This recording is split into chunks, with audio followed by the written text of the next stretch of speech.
Hi everyone, welcome to MA DSC tricks. మనము ఈ రోజు నుంచి 2018 డిఎస్సి అంటే ప్రీవియస్ పేపర్స్లో ఉన్నటువంటి మెథడాలజీ బిట్స్ అయితే మనం డిస్కస్ చేయబోతున్నాం. 2 డేస్కి ఒక పేపర్, లేదంటే డే బై డే ఒక పేపర్ ఉంటుంది. ఖచ్చితంగా ఈ బిట్స్ విత్ ఎక్స్ప్లెనేషన్ ఉంటుంది కాబట్టి ఒక 4-5 పేపర్స్ మీరు డిస్కస్ చేసిన తర్వాత మీకే ఒక ఐడియా వస్తుంది ఏ టాపిక్ నుంచి ఎక్కువ బిట్స్ అడుగుతున్నాడు, అయితే మనం ఏ టాపిక్స్ మీద ఫోకస్ చేయాలి అనేది మీకు ఐడియా వచ్చేస్తుంది అనమాట. కాబట్టి మనం లేట్ చేయకుండా టాపిక్లోకి వెళ్ళిపోదాం. ఇందులో మ్యాథ్స్, సైన్స్ అండ్ సోషల్, ఈ 3 సబ్జెక్ట్స్ యొక్క మెథడాలజీ బిట్స్ అయితే మనం డిస్కస్ చేయబోతున్నాం. కాబట్టి చాలా జాగ్రత్తగా వినండి. మోస్ట్ ఆఫ్ ది ఈ పేపర్స్ కంప్లీట్ అయిపోయేలోపు మీకు చాలా అట్లీస్ట్ ఒక 50% నాలెడ్జ్తో మీరు బయటికి పోతారని నేనైతే ఖచ్చితంగా చెప్పగలను. కాబట్టి మనం లేట్ చేయకుండా టాపిక్లోకి వెళ్ళిపోదాం. ఫస్ట్ నిర్వచనం చూడండి. సకల శాస్త్రాలకు మూలం, ద్వారం లాంటిది గణితం అని పేర్కొనిన వారు ఎవరు అన్నాడు. మనకు ఆల్రెడీ ఆన్సర్స్ అనేవి ఉన్నాయి. వితౌట్ ఆన్సర్స్ పీడిఎఫ్స్ చాలా ట్రై చేసా కానీ ఎక్కడ దొరకలేదు. కాబట్టి చూడండి, మరి ద్వారం లాంటిది అని చెప్పింది ఎవరంటే మనకు బేకన్.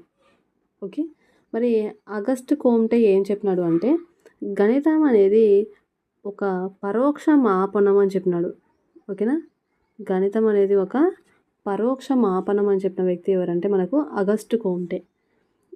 మరి ప్రతిరోజు మనకు మార్నింగ్, ఆఫ్టర్నూన్ 2 షిఫ్ట్స్ జరిగినాయి కదా. 2 షిఫ్ట్లలో ఏదో ఒక షిఫ్ట్లో డెఫినెట్లీ నిర్వచనం ఉంది, గణితం సంబంధించిన నిర్వచనాలు ఉన్నాయి. కాబట్టి గణిత నిర్వచనాల మీద ఫోకస్ చేయండి బాగా. ఓకే, నెక్స్ట్ చూద్దాం. జ్ఞానాత్మక రంగంలో వినియోగం లక్ష్యం కన్నా తక్కువ స్థాయి లక్ష్యాన్ని గుర్తించండి అన్నాడు. మరి జ్ఞానాత్మక రంగం అంటున్నాం, దాని యొక్క లక్ష్యాలు చూసుకుంటే మనకు ఫస్ట్ జ్ఞానం, అవగాహన, వినియోగం, విశ్లేషణ, సంశ్లేషణ, మూల్యాంకనం కదా. మరి వినియోగం కంటే తక్కువ స్థాయిది అంటే దాని ముందర ఉన్నది, దీనికంటే తక్కువ ఉన్నది ఏది అంటే మనకు అప్పుడు అవగాహన అవుతుంది అన్నమాట. ఎలా అంటే జ్ఞానం అనేది మనకు సరళ లక్ష్యం. ఎలా ఉంటాయంటే ఈ లక్ష్యాలు సరళం నుంచి సంక్లిష్టంకి ఉంటుంది, అంటే ఈజీ నుంచి టఫ్. మరి మూల్యాంకనం అనేది ఏమవుతుంది, సంక్లిష్టమైన లక్ష్యం అవుతుంది. కాబట్టి వినియోగం కన్నా తక్కువ లక్ష్యం అన్నప్పుడు ఏంది, మనకు అవగాహన అనేది వస్తుంది అన్నమాట. ఓకేనా, సో ఈ పాయింట్ ఇక్కడ మీరు గుర్తుపెట్టుకోండి. నెక్స్ట్ క్వశ్చన్ చూడండి. క్రింది వానిలో యంగ్ గణిత విద్యా విలువల వర్గీకరణకు చెందనిది అంటున్నాడు. డెఫినెట్లీ విద్యా విలువల మీద బెట్టుంది కాబట్టి ఈ టాపిక్ కూడా బాగా ఫోకస్ చేయాలి. మనకు 5 పట్టికలు ఉంటాయి, ఆ పట్టికలు చదివితే చాలన్నమాట. ఓకేనా, అందులో యంగ్ అడుగుతున్నాడు. యంగ్కి నేను ఒక చిన్న కోడ్ పెట్టుకున్నా, ఏమంటే ఎవరైనా ఇతరులు కనిపిస్తే, మనకు తెలియని వాళ్ళు అట్లా ఎవరైనా మనకి ఇష్టం లేని వాళ్ళు ఇతరులు ఎవరైనా కనిపిస్తే అట్లాంటి వాళ్ళతో మనం ఏమని చెప్తాం, సీ యూ లేటర్ అని చెప్తాం. తర్వాత కలుద్దాం, తర్వాత మాట్లాడదాం అంటాం. కాబట్టి యంగ్ అంటే ఇతరులు, సీ యూ లేటర్. ఇతరులు అంటే ఏంటి అంటే ఇతర విధులు లేదా ఇతర విలువలు. సి అంటే చింతన, లేదంటే దీన్ని ఏమంటామంటే ఆలోచన అని పిలుస్తాం, ఆలోచన విధానం. యు అంటే ఉపయోగ విలువ, లేదంటే దీన్ని ఏమని పిలుస్తాం అంటే ప్రయోజన విలువ అని పిలుస్తాం. ఓకేనా, కాబట్టి యంగ్ గణిత విద్యా విలువలు అనేవి కేవలం 3 అన్నమాట. ఏవి, ఇతర విధులు, చింతన లేదా ఆలోచన సంబంధించి. యు అంటే ఉపయోగ విలువ లేదా ప్రయోజన విలువ. కాబట్టి మనకు ప్రయోజన విలువ కరెక్ట్ అవుతుంది, ఆలోచన సరళిగా గణితం కరెక్ట్ అవుతుంది, గణితం యొక్క ఇతర విధులు అనేది కూడా కరెక్ట్ అవుతుంది. కాబట్టి సమస్యలు, పద్ధతులు అనేది మనకు రాంగ్ ఆన్సర్ అనమాట. ఓకేనా, నెక్స్ట్ చూడండి. సమస్య పరిష్కార పద్ధతిలో మొదటి సోపానము. మరి ఇక్కడ మనకు ఇచ్చినాడు, సమస్య పరిష్కార పద్ధతిలో మనకి ఎన్ని సోపానాలు ఉంటాయంటే 7 సోపానాలు అనేవి ఉంటాయి. ఓకేనా, అందులో మొదటి సోపానం ఏది అంటే మనకు సమస్యను గుర్తించడం. ఓకేనా, మరి ఇక్కడ ఇంకొక పాయింట్ ఏం నేర్చుకుందామంటే సమస్యను నిర్వచించడం అనేది ఏంటి అంటే అతి ముఖ్యమైన సోపానం అన్నమాట. సమస్య పరిష్కార పద్ధతిలో ముఖ్యమైన సోపానం ఏది అన్నప్పుడు సమస్యను నిర్వచించడం ముఖ్యమైన సోపానము. ప్లస్ అదేవిధంగా క్లిష్టమైనది అంటే చాలా కష్టతరమైనది కూడా ఏది అంటే మనకు సమస్యను నిర్వచించడం అనేది. కాబట్టి సమస్య పరిష్కార పద్ధతిలో సోపానాలు 7. అందులో మొదటిదైతే సమస్యను గుర్తించడము. ఇక్కడ సమస్యను నిర్వచించడం అనేది మనకి ముఖ్యమైనది మరియు క్లిష్టమైన సోపానం. ఓకే, నెక్స్ట్ క్వశ్చన్ చూద్దాం. క్రింది వానిలో గణితం యొక్క బోధన యందు విశ్లేషణ పద్ధతి యొక్క లక్షణము కానిది అంటున్నాడు. చూడండి, ఇక్కడ మనకు ముహూర్తం నుంచి అమూర్తం వైపుకు సాగుతుంది అన్నాడు. ఇది రాంగ్ ఆన్సర్. మనకు ఏంటి అంటే విశ్లేషణ పద్ధతిలో మనకి ఏమవుతుందంటే అమూర్తం నుంచి మూర్తం వైపుకు వెళ్తుందన్నమాట. ఓకేనా, చాలా ఇంపార్టెంట్. దాంతోపాటు సారాంశం నుంచి దత్తాంశము, తెలియని విషయాల నుంచి తెలిసిన విషయాలకు, సమస్య సాధనలో ఉపయోగించిన ప్రతి సోపానానికి కారణం అనేది తెలుపుతుంది. అదేవిధంగా మొత్తం నుంచి భాగాలకు, మొత్తం నుంచి భాగాలు, అదేవిధంగా సంక్లిష్టం నుంచి సరళం, ఇవన్నీ కూడా ఏంటి అంటే విశ్లేషణ పద్ధతి యొక్క లక్షణాలు అన్నమాట. ఓకే, నెక్స్ట్ చూద్దాం.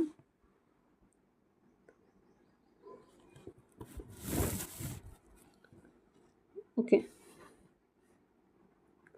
చూడండి, గణిత బోధనా పేటిక నందలి ఈ సామాగ్రిని ఉపయోగించి పెద్ద గుణకారాలను సులభంగా చేయవచ్చు.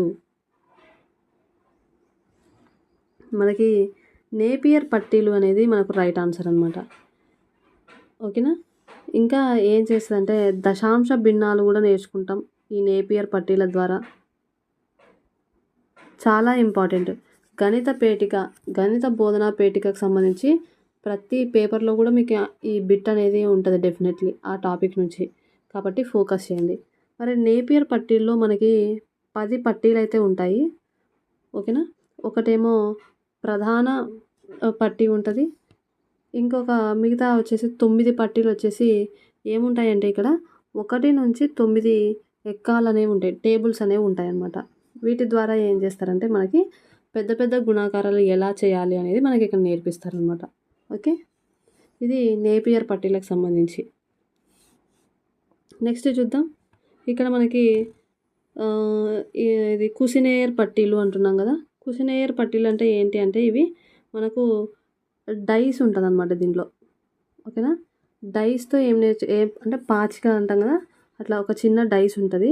దీంతో ఏం చేస్తారంటే 9కి మించని కూడికల్ని మరియు తీసివేతల్ని నేర్పిస్తాం. మనకి డైస్లో ఏంటంటాయి మ్యాక్సిమం 6 అనే నంబరు మనకి కదా లాస్ట్. దాంట్లో ఏం చేస్తారంటే 9కి మించని కూడికల్ని 9కి మించని తీసివేతల్ని నేర్పించడం జరుగుతుంది అనమాట. ఓకే, మనకి మరి పూసల చట్రం అంటున్నాం. పూసల చట్రంలో ఏంటి అంటే మనకి కూడికలు తీసివేతలు అదేవిధంగా స్థాన విలువలు ఇలాంటివి మనకు నేర్పిస్తారనమాట. నెక్స్ట్ డామినో కార్డ్స్ ఎన్ని ఉంటాయంటే మనకు డామినో కార్డ్స్ 55 ఉంటాయి. ఓకేనా, చాలా ఇంపార్టెంట్ అది. ప్రీవియస్గా నెక్స్ట్ తర్వాత మనం ఇంకా బ్రీఫ్గా నేర్చుకుందాం. క్వశ్చన్ చూడండి.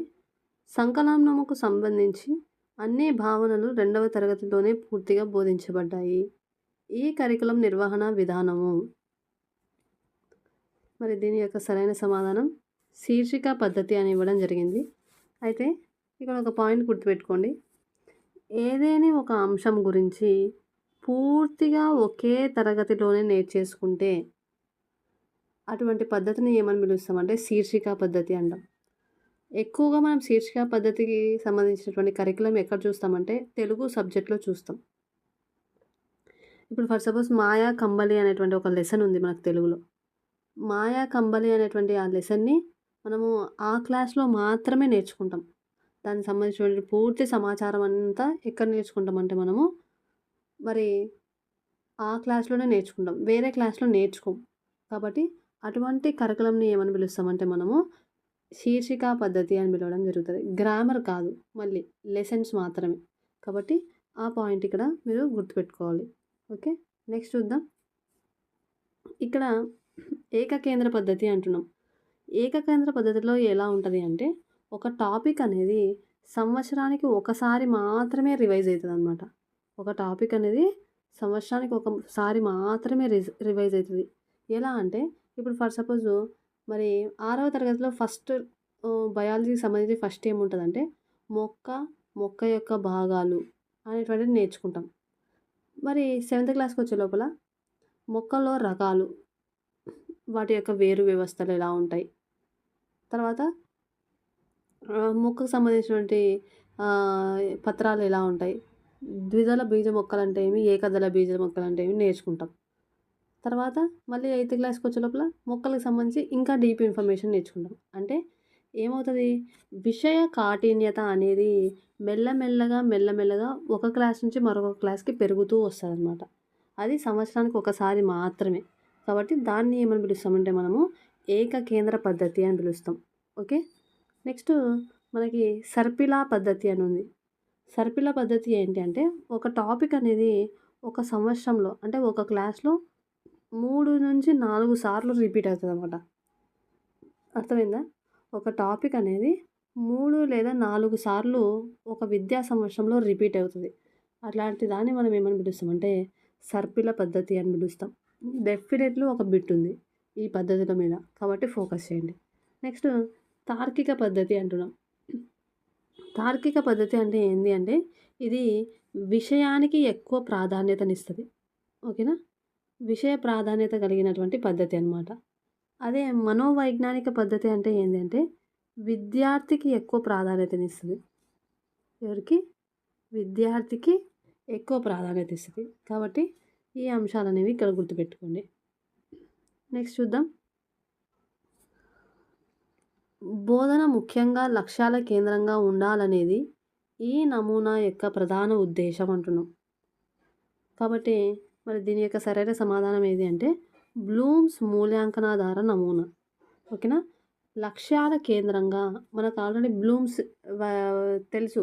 లక్ష్యాలు జ్ఞానం, అవగాహన, వినియోగం అని చెప్పేసి ఇలా మూల్యాంకనం వరకు. కాబట్టి ఆ లక్ష్యాల ఆధారంగానే బోధన ఉండాలి అని చెప్పినటువంటి వ్యక్తి ఎవరంటే మనకు బ్లూమ్స్ అనమాట. కాబట్టి బ్లూమ్స్ మూల్యాంకనాధార నమూనా. డెఫినెట్లీ బిట్ ఉంది ఈ టాపిక్ మీద కూడా. ప్రతి పేపర్‌లో కూడా ఈ 4 పైన హెర్బార్ట్స్ నమూనా, మోరిసన్ నమూనా, తర్వాత ఆర్‌సీఈఎం నమూనా, బ్లూమ్స్ ఈ 4 టాపిక్స్ మీద డెఫినెట్లీ బిట్ ఉంది. కాబట్టి ఈ 4 టాపిక్స్ ఫస్ట్ కంప్లీట్ చేసుకోవడానికి ట్రై చేయండి. ఓకేనా? మనకి హెర్బార్ట్స్ సోపానాలు తెలుసు కదా! కాబట్టి వాటిని ఒకసారి చూడండి. తర్వాత మోరిసన్ నమూనా, యూనిట్ పద్ధతి కదా! తర్వాత ఆర్‌సీఎం నమూనా. ఇది ఏ ఉపగమం పైన ఉంది అంటే మనకి వ్యవస్థా ఉపగమం పైన. ప్రీవియస్ టెట్ బిట్ ఇది. కాబట్టి వీటి మీద కూడా ఫోకస్ చేయండి. నెక్స్ట్ చూద్దాం. అభ్యర్థులు అభ్యసన లక్ష్యాలు ఎంతవరకు సాధించారో తెలుసుకొనుటకు గ్రేడులు మరియు యోగ్యతా పత్రాలు ఇచ్చుటకు ఈ రకమైన మూల్యాంకనమును ఉపయోగిస్తారు. అంటే మనకు ఎప్పుడే గాని చూడండి, గ్రేడులు మరియు యోగ్యతా పత్రాలు అంటే రిపోర్ట్ కార్డ్స్ మనకెప్పుడు ఇస్తారు? ఏదైనా ఒక ఎగ్జామ్ పెట్టిన తర్వాత మార్కులు వచ్చిన తర్వాత మనకు గ్రేడ్స్, తర్వాత మనకి ర్యాంకులు, యోగ్యతా పత్రాలు అనేవి ఇవ్వడం జరుగుతది. కాబట్టి అటువంటి మూల్యాంకనాన్ని ఏమని పిలుస్తామంటే సంగ్రహణాత్మక మూల్యాంకనం అంటాం. అదే అదే లోప నిర్ధారణ మూల్యాంకనం అంటే ఏంటి? బోధనకు ముందు జరిగేటువంటి మూల్యాంకనాన్ని లోప నిర్ధారణ మూల్యాంకనం అంటాం. బోధన మరియు అభ్యసన జరిగేటప్పుడు ఓకేనా, తరగతి గదిలో టీచర్ బోధిస్తున్నాడు, పిల్లవాడు నేర్చుకుంటున్నాడు. అంటే బోధన, అభ్యసన 2 జరిగేటువంటి సమయంలో చేసేటువంటి మూల్యాంకనం ఏమంటే నిర్మాణాత్మక మూల్యాంకనం అంటాం. ప్రాగుప్తీకరణ మూల్యాంకనం అంటే ఏంటి అంటే, ప్రస్తుతం ఉన్నటువంటి పిల్లవాడి యొక్క టాలెంట్స్‌ని బట్టి ఫ్యూచర్‌లో ఎలా పిల్లవాడు ఎదగగలడు, ఫ్యూచర్‌లో పిల్లవాడు ఏ రంగంలో బాగా రాణించగలడు అని ఊహించి చేసేటువంటి మూల్యాంకనంని మనం ఏమంటామంటే ప్రాగుప్తీకరణ మూల్యాంకనం అంటాం. పిల్లవాడు చిన్న వయసులో బాగా ఫ్లూట్ వాయిస్తున్నాడు అనుకోండి, పెద్దగా అయిన తర్వాత ఇతను మంచి మ్యూజిషియన్ అవుతాడు అని చెప్పేటువంటి మూల్యాంకనం. పిల్లవాడు చిన్నప్పుడు మ్యాథ్స్ బాగా చేస్తున్నాడు అనుకో, పెద్దగయినాక ఈ పిల్లాడు మ్యాథ్స్‌లో మంచి పట్టు సాధిస్తాడు. దానికి సంబంధించినటువంటి కోర్సులు నేర్పియండి. ఇంకా మంచిగా నేర్చుకుంటాడు పిల్లవాడు అట్లా. కాబట్టి దాన్నేమంటామంటే ప్రాగోత్తీకరణ మూల్యాంకనం అంటాం. ఓకే. నెక్స్ట్ చూద్దాం. ప్రస్తుతం పాఠశాల విద్యార్థులకు నిర్వహించుచున్న నిర్మాణాత్మక మదింపులో అధిక మార్కులు కేటాయించబడుచున్న మూల్యాంకన సాధనము. ఓకే. ఇక్కడ చూడండి, నిర్మాణాత్మక మదింపు అంటున్నాడు. నిర్మాణాత్మక మదింపు అనేది మనకు ఎన్ని మార్కులకు అంటే 50 మార్కులకు ఉంటుంది. 50 మార్కులకి అంటే అప్పుడు ఎలా పిల్లల భాగస్వామ్యం ప్రతిస్పందనలకేమో 10 మార్కులు ఉంటాయి. రాత పనులకేమో 10 మార్కులు ఉంటాయి. ప్రాజెక్ట్ పనులకేమో 10 మార్కులు ఉంటాయి. లఘు పరీక్షలకేమో 20 మార్కులు అనేవి ఉంటాయి. కాబట్టి మనకేమన్నాడు, అధిక మార్కులు ఏ సాధనానికి ఉన్నాయి అంటే మనకి లఘు పరీక్షకి మనకు అధిక మార్కులు ఉన్నాయి. ఎన్ని మార్కులు అంటే 20 మార్కులు. ఓకే. ఓకే. నెక్స్ట్ చూద్దాం. సైన్స్ అనే పదం ఈ భాషా పదం నుంచి ఉద్భవించింది అంటే మనకి లాటిన్ అని ఇవ్వడం జరిగింది. కాబట్టి సైన్షియా అనేటువంటి ఒక లాటిన్ పదం నుంచి ఇది పుట్టడం జరిగింది. మనకి ఇంకా లాటిన్ పదాలు కొన్ని మనకు మెథడ్స్లో వస్తాయి.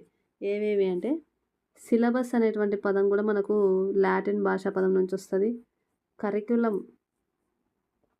కరికులం అనేది కూడా మనకు లాటిన్ పదమే. అదేవిధంగా సివిక్స్ అనేది కూడా మనకు ఒక లాటిన్ పదము. మ్యాప్ అనేటువంటిది కూడా మెప్ప అనేటువంటి ఒక లాటిన్ పదం నుంచి వస్తుంది. అదేవిధంగా మ్యాథ్స్, ఆర్ట్స్, మ్యాథమెటికా అనేటువంటి ఒక లాటిన్ పదం నుంచి వస్తుంది. మ్యాథమెటిక్స్ అనేది గ్రీక్ నుంచి కూడా వస్తుంది, లాటిన్ నుంచి కూడా వస్తుంది. రెండు వేరు. లాటిన్ నుంచి వచ్చేది ఏది అంటే ఆర్ట్స్, మ్యాథమెటికా. ఓకేనా. కాబట్టి ఈ పదాలను ఇక్కడ మీరు గుర్తుపెట్టుకోండి. నెక్స్ట్ చూద్దాం.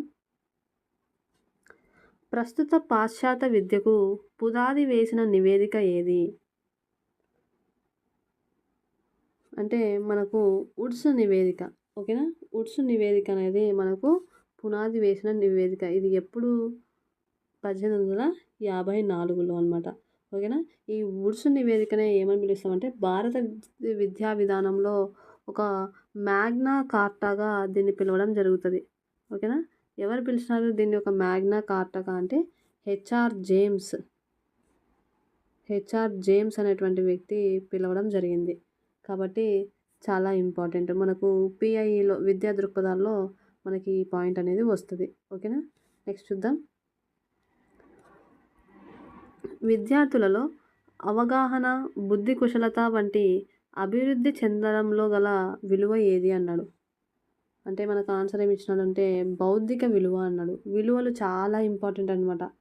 మ్యాథ్స్లో అడుగుతాడు, ఇట్లా మనకు సైన్స్లో కూడా వస్తాయి. కాబట్టి ఆ విలువలు అనేటువంటి టాపిక్ బాగా చదవండి. ఏదో అక్కడ క్వశ్చన్ చూసి ఆన్సర్ పెట్టేయచ్చులే అనుకుంటాం, కానీ చాలా టఫ్ ఉంటుంది. ఒకసారి దాని మీద ఐడియా ఉంటే కానీ మనం ఆన్సర్ చేయలేం. కాబట్టి ఫోకస్ చేయండి. సో ఇక్కడ బౌద్ధిక విలువ అంటున్నాడు. మరి బౌద్ధిక విలువ అనేది ఏంటి అంటే ఒక చిన్న క్లూ గుర్తుపెట్టుకోండి. జ్ఞానం కొరకే అని తెలిపే విలువ. జ్ఞానం కొరకే అని తెలిపే విలువని మనం ఏమంటామంటే మనము ఈ బౌద్ధిక విలువ అంటాం. అంటే జ్ఞానానికి సంబంధించినటువంటి విలువ అనమాట. కాబట్టి మరి జ్ఞానం అంటే ఏంటి? బుద్ధి కదా. మనకి బుద్ధి కుశలత. అదేవిధంగా జ్ఞానం అంటే మనకి జ్ఞానం ఉంటేనే అవగాహన చేసుకునేటువంటి సామర్థ్యం ఉంటుంది. కాబట్టి అవగాహన, తర్వాత ఇంకా కొన్ని ఉన్నాయి. జాతికి సేవ చేయాలనేటువంటి కోరిక, అదేవిధంగా నిస్వార్థత, ఇవన్నిటిని పెంచేటువంటి విలువ ఏది అంటే మనకు బౌద్ధిక విలువ అనమాట. బౌద్ధిక విలువ అంటే నథింగ్ బట్ జ్ఞానానికి సంబంధించింది అని గుర్తుపెట్టుకోండి. ఓకేనా. నెక్స్ట్ చూద్దాం.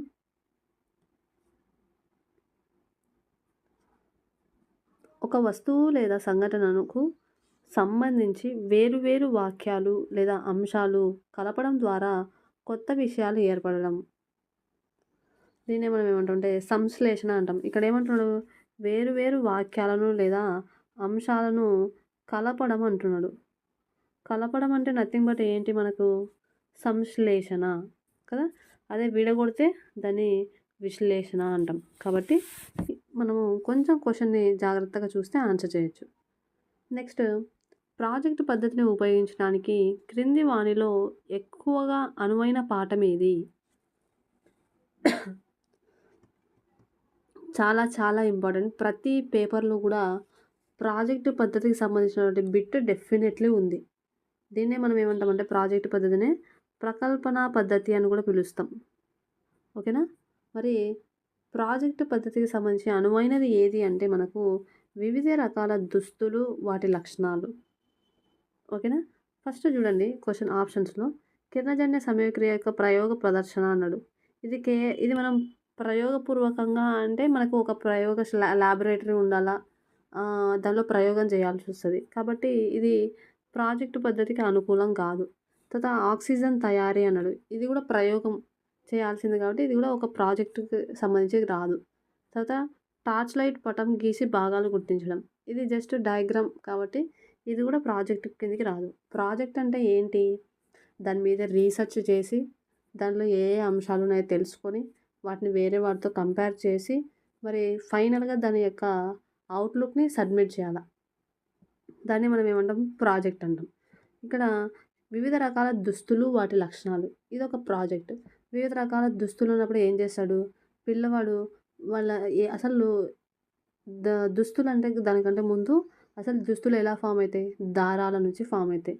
దారాలు అంటున్నాం. దాంట్లో కృత్రిమ దారాలేంటివి? న్యాచురల్ అంటే సహజ దారాలేంటివి? తర్వాత ఆ దారాల నుంచి ఏ ఏ వస్తువులు తయారు చేస్తారు? కాబట్టి అట్లా ఒక సీక్వెన్స్‌లో రాసుకుంటూ తనకి తెలిసినటువంటి విషయాలను రీసెర్చ్ చేస్తూ మరి ఫైనల్ అవుట్‌పుట్ తెస్తాడు. కాబట్టి ఇది ప్రాజెక్ట్ పద్ధతికి సంబంధించి. అయితే ఇక్కడ ఇంకొక విషయం నేర్చుకుందాం. మరి ప్రాకల్పన పద్ధతి అంటున్నాం కదా! దీనిలో మొత్తం ఎన్ని సోపానాలున్నాయి అంటే మనకు 6 సోపానాలున్నాయి. చాలా ఇంపార్టెంట్. ఆ సోపానాల మీద కూడా బిట్ అడగడం జరిగింది. మూడవ సోపానం ఏది? రెండవ సోపానం ఏది? చివరిదేది అని కూడా అడిగినాడు. కాబట్టి ఫోకస్ చేయండి. మరి ఈ ప్రాజెక్ట్ పద్ధతి యొక్క పితామహుడుగా ఎవరిని చెప్తామంటే మనము కిల్ ప్యాట్రిక్‌ని మరి ప్రాజెక్ట్ పద్ధతి యొక్క పితామహుడు అనమాట. Kill Patrick. అదే దీన్ని అభివృద్ధి చేసినటువంటి వ్యక్తి, డెవలప్ చేసినటువంటి వ్యక్తి ఎవరంటే మనకు స్టీవెన్సన్. డెవలప్ చేసిన వ్యక్తి స్టీవెన్సన్. ఓకేనా? ఈ 2 అంశాలు కూడా గుర్తుపెట్టుకోండి. నెక్స్ట్ చూడండి. సామాన్య లోలకాన్ని ఉపయోగించి జీ విలువను కనుగొంటా. ఈ రకపు ప్రయోగం. శాస్త్రీయ సూత్రాలను ఉదహరించడానికి చేసే ప్రయోగం అన్నాడు. కాబట్టి ఇది శాస్త్రీయ సూత్రాలకు కాదు. ఇక్కడ విలువ అడుగుతున్నాడు. విలువకు సంబంధించింది కాబట్టి ఇది రాంగ్ ఆన్సర్ అవుతది. ఉత్పత్తి చేసే ప్రయోగం. మనం అక్కడ ఏమీ ఉత్పత్తి చేయడంలే. అన్వేషణ స్వభావం గల ప్రయోగం. అన్వేషణ కూడా మనం ఏమీ చేయట్లే. విలువ కనుక్కుంటున్నాం అంతే. కాబట్టి ఎగ్జాక్ట్ ఆన్సర్ ఏమైతదంటే పరిమాణాత్మక ఫలితాలను కనుక్కోవడానికి చేసేటువంటి ప్రయోగం. పరిమాణం అంటే ఏంటి? ఒక విలువ అనమాట. ఆ విలువ గురించి చేసేటువంటి ప్రయోగం అని చెప్పేసి చెప్తున్నాడు. కాబట్టి కొన్ని క్వెషన్స్ ఎలా ఉంటాయంటే చదివితే ఆన్సర్ చేయగలము అనిపిస్తదనమాట. అట్లా. నెక్స్ట్ చూడండి. సైన్స్ బోధనలో పాఠ్య పథక రచన బోధనను లోపభూయిష్టం చేస్తుంది. బోధన ఉపగమనాన్ని అస్తవ్యస్తం చేస్తుంది. బోధనను క్రమబద్ధీకరిస్తుంది. ఉపాధ్యాయుడు నిలకడ లేని వానిగా భావిస్తాడు.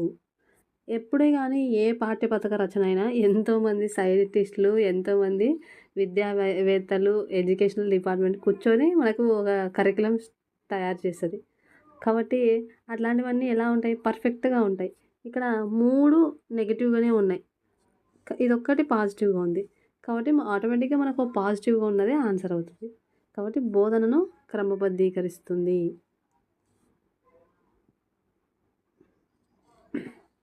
నెక్స్ట్ సైన్స్ బోధనలో డిస్ప్లే బోర్డుల ప్రతికూలత అంటున్నాడు.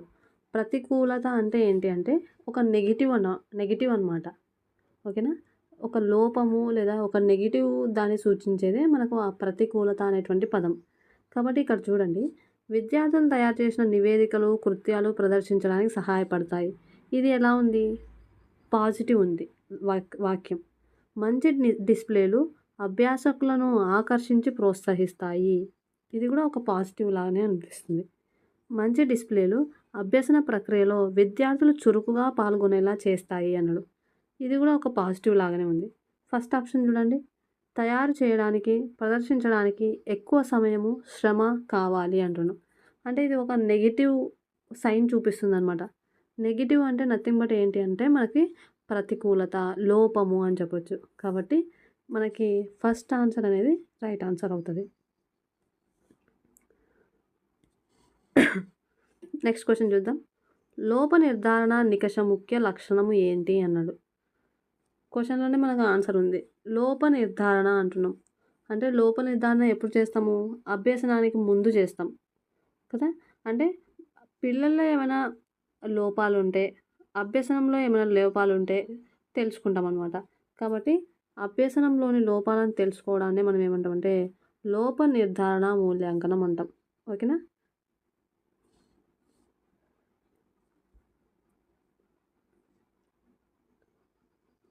ఇక్కడ చూడండి.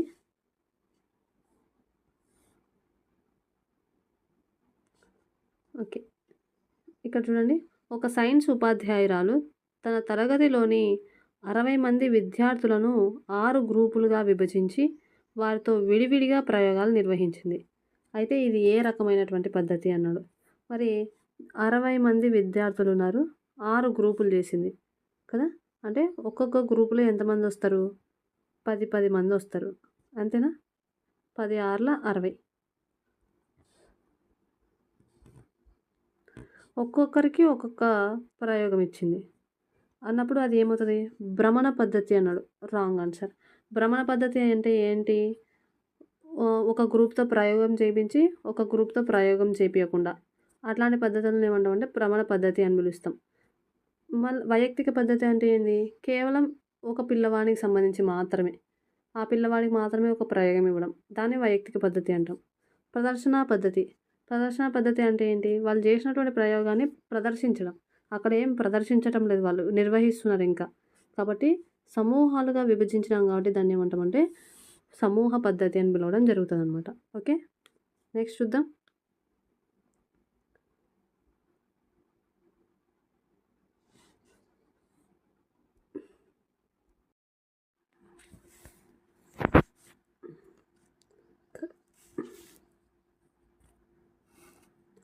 ఓకే. ఇవి సోషల్‌లో ఉన్నటువంటి మెథడాలజీ బిట్స్ అనమాట. చూడండి. ప్రస్తుతం మన రాష్ట్రంలో ప్రాథమికోన్నత పాఠశాల స్థాయిలో సాంఘిక శాస్త్రం ఈ రూపంలో ప్రవేశపెట్టబడింది. చూడండి. మరి ప్రాథమికోన్నత పాఠశాలలో ఎలా ఉంది అంటే వివిధ సామాజిక శాస్త్రాలలోని ప్రధాన అంశాలను మిళితం చేసి ఇతివృత్తాల రూపంలో రూపొందించబడింది. కాబట్టి ఇది రైట్ ఆన్సర్ అవుతుందన్నమాట. మానవీయ, సామాజిక శాస్త్రాల కలయిక అన్నాడు. ఇది రాంగ్ ఆన్సర్. ఓకేనా? ప్రస్తుతం ఏం చేస్తున్నాడు?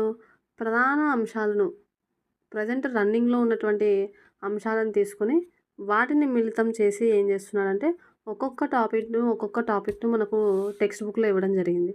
కాబట్టి మనకు ఫోర్త్ ఆప్షన్ రైట్ అవుతది. తర్వాత కళా విద్య, పని విద్యలతో మిళితం చేయడం. ఇది కూడా రాంగ్ ఆన్సర్. ఓకేనా?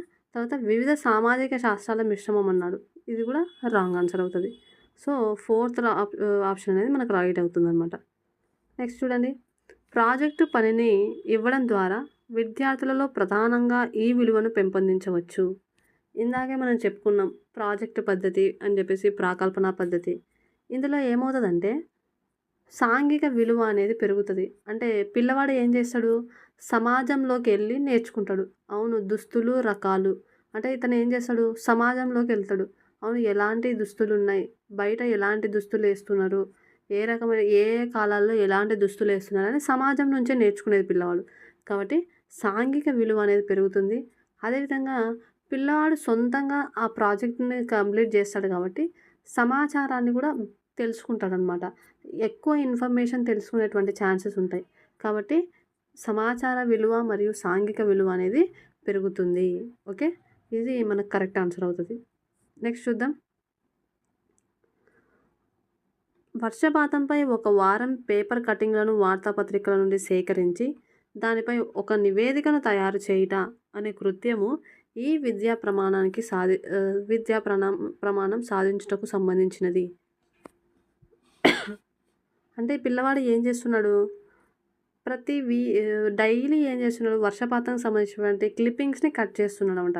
కట్ చేసి వాటిని సేకరిస్తున్నాడు, అంటే సమాచారాన్ని సేకరిస్తున్నాడు. కాబట్టి అది ఏమవుతుందంటే సమాచార నైపుణ్యాలు అవుతుంది. ఓకేనా.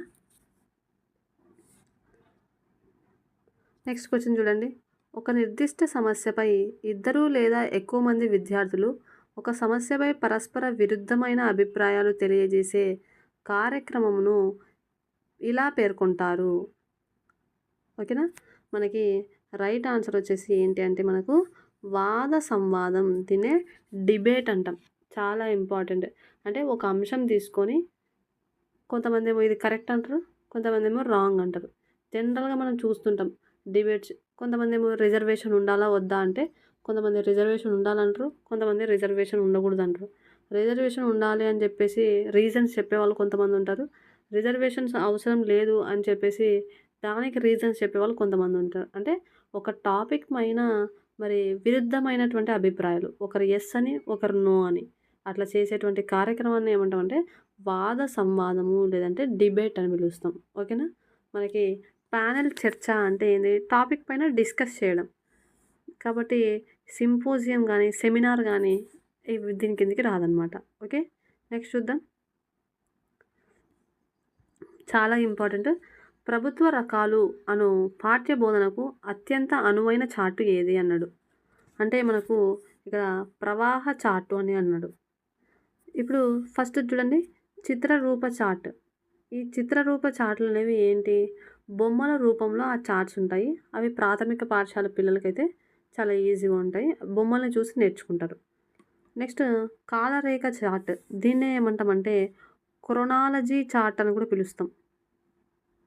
ఎక్కువగా మనము హిస్టరీలో యూజ్ చేస్తాం క్రొనాలజీ చార్ట్.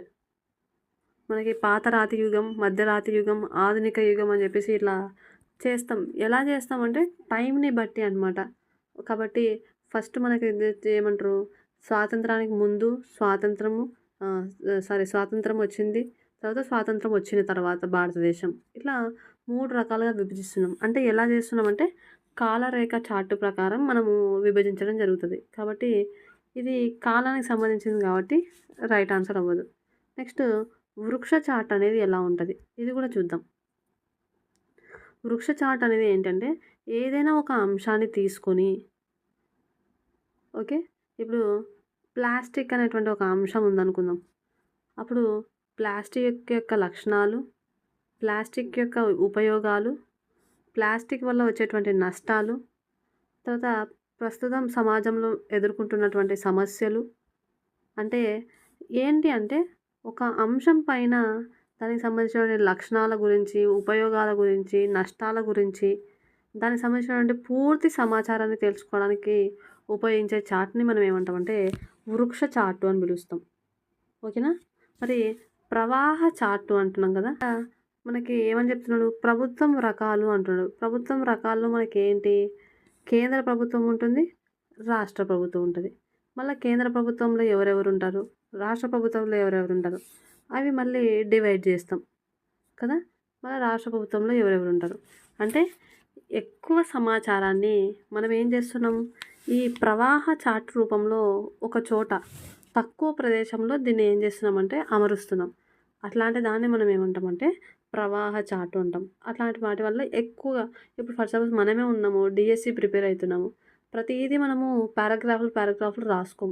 ఏం చేస్తాం, చిన్న చిన్న టేబుల్స్ లాగా, చిన్న చిన్న డయాగ్రామ్స్ లాగానో, ఇట్లాంటి ఫ్లో చార్ట్స్, ప్రవాహ చార్ట్స్ లాగానో మనము గీసుకొని కోడింగ్ రూపంలో మనం నేర్చుకుంటాం. కాబట్టి ఎక్కువ సమాచారాన్ని తక్కువ ప్రదేశంలో పొందుపరిచితే దాన్ని ఏమంటామంటే ప్రవాహ చార్టు అని పిలవడం జరుగుతుందన్నమాట.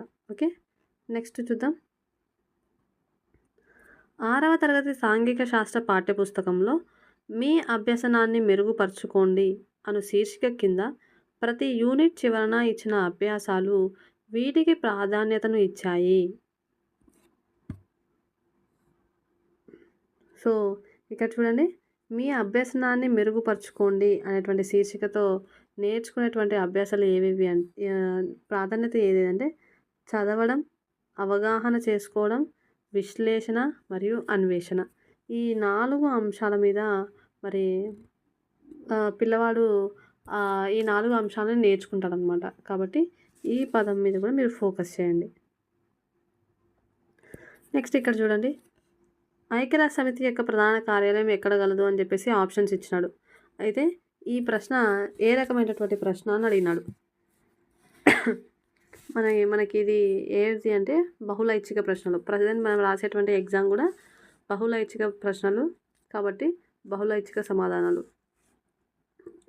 రైట్ ఆన్సర్ అవుతుంది. దీంతోపాటు ఇక్కడ ఇంకొకటి చూడండి. ఈ వర్గీకరణ, జతపరుష్ట ఇవన్నీ కూడా లక్ష్యాత్మక ప్రశ్నలే అనమాట. ఇంకా లక్ష్యాత్మక ప్రశ్నలకు ఎగ్జాంపుల్స్ ఏమేమి ఉన్నాయి అంటే ప్రత్యామ్నాయ ప్రశ్నలు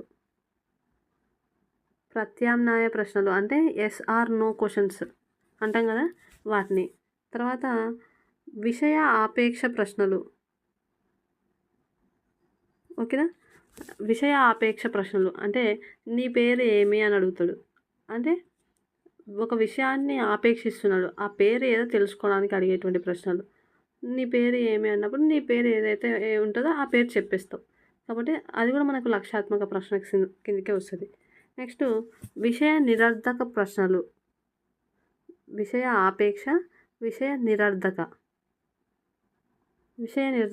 నీ పేరు ఏమి అన్నప్పుడు చెప్తావు, లేదంటే నీకు నచ్చకపోతే చెప్పవు. అంటే నో అని చెప్పడం అంటే ఇష్టం లేదేమోలే చెప్పడం అనుకుంటాం. కాబట్టి ఇవన్నీ కూడా మనకి ఏంటంటే లక్ష్యాత్మక ప్రశ్నల కిందకే వస్తాయి అన్నమాట. ఓకేనా. నెక్స్ట్ చూద్దాం. తరగతి గదిలో ఉపాధ్యాయుడు ఆచరణలో పెట్టే క్రియాత్మక పథకమే పాఠ్య పథకము మరియు పీరియడ్ పథకం అని పేర్కొన్న వాళ్ళు ఎవరు? మరి ఎల్బి స్టాండ్ మనకు చెప్పడం జరిగిందన్నమాట. చాలా ఇంపార్టెంట్ నిర్వచనాలు. 2018 డిఎస్సి పేపర్స్లో వచ్చిన నిర్వచనాలు అన్నీ కూడా మనం బట్టి పట్టాల్సిందే, ఒకవేళ మనకు గుర్తు లేకపోయినా, ఎందుకంటే చాలా ఇంపార్టెంట్ అనమాట. సో ఈ పాఠ్య పథకం సంబంధించి సిలబస్ కరికులం సంబంధించి డెఫినెట్లీ ఒక నిర్వచనం ఉంటుంది సోషల్లో. కాబట్టి వాటి మీద కూడా ఫోకస్ చేయండి. ఓకే. నెక్స్ట్ క్వశ్చన్ చూద్దాం. సాంఘిక శాస్త్ర మేళా నిర్వహించడంలో ఉద్దేశాలలో లేనిది అంటున్నాడు. లేనిది అంటే ఏంటి? ఒక నెగిటివ్ సైన్ కదా, నెగిటివ్గా ఉన్నటువంటిది మనం గుర్తుపట్టాల. విద్యార్థుల్లో పోటీతత్వం, పరిశీలన శక్తి, భాగస్వామ్యం, సొంతంగా ఆలోచించడం వంటి నైపుణ్యాలు అభివృద్ధి పరుచుట అంటున్నాడు. అంటే ఇది ఒక పాజిటివ్. పాఠశాలలో జరుగుతున్న కార్యక్రమాలను ప్రదర్శించి స్థానిక సమాజాన్ని భాగస్వాములను చేయుట, ఇది కూడా ఒక పాజిటివ్. బోధనా అభ్యసన సామాగ్రి తయారీలో పాఠశాలలు ఉపాధ్యాయుల మధ్య పోటీతత్వాన్ని పెంపొందించుట, ఇది కూడా మనకు ఒక పాజిటివ్. మరి ఫైనల్గా ఒకటి చూడండి. పాఠశాల కమిటీ సభ్యులు, తల్లిదండ్రులు, అధికారులు, ఇతర దగ్గరి పాఠశాల విద్యార్థులు, ఉపాధ్యాయులు ప్రతి సంవత్సరం కలుసుకునే ఏర్పాట్లు చేయడం. మనకి సాంఘిక శాస్త్ర మేళాలో పిల్లలు, టీచర్లు ఉంటారు అంతే తప్ప వీళ్ళందరూ అవసరం లేదనమాట. ఇతర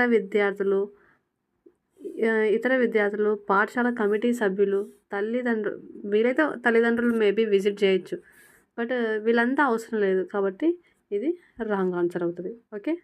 నెక్స్ట్ క్వశ్చన్ చూద్దాం.